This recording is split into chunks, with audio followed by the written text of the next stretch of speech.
Are electronic cigarettes dangerous? At this point, the public health expert in me is screaming, "Of course, you idiot! Do you know nothing?"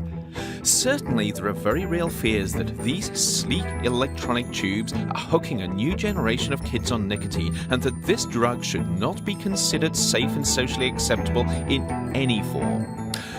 But, as with most things, reality is a little more complex. Electronic cigarettes are primarily designed to get nicotine into your body via your lungs without many of the downsides of conventional cigarettes.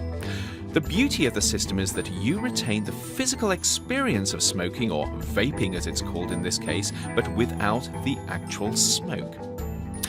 E-cigarettes use a liquid such as glycerin into which ingredients like nicotine and even flavorings are dissolved.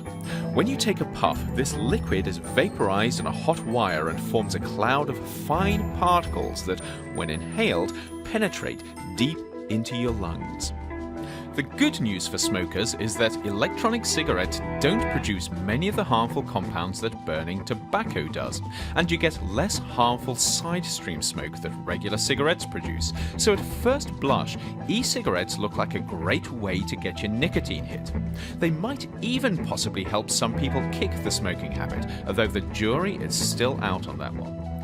But vaping on an e-cigarette still means pumping your bloodstream full of a toxic substance. Nicotine is addictive, it's toxic at high doses, and it has a whole range of effects at lower doses that may not be good for you. But surprisingly, there's not much known about whether the occasional vape presents a significant risk. However, when you puff on an e-cig, it's not just nicotine you're inhaling. Recent research has shown that in addition to what they're designed to do, some electronic cigarettes deliver a range of hazardous metals and other chemicals direct to your lungs with each inhale.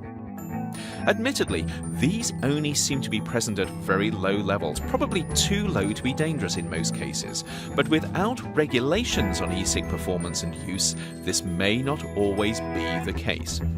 What's worse, because of these potential contaminants, even nicotine-free electronic cigarettes may be more harmful than people think if they're not regulated.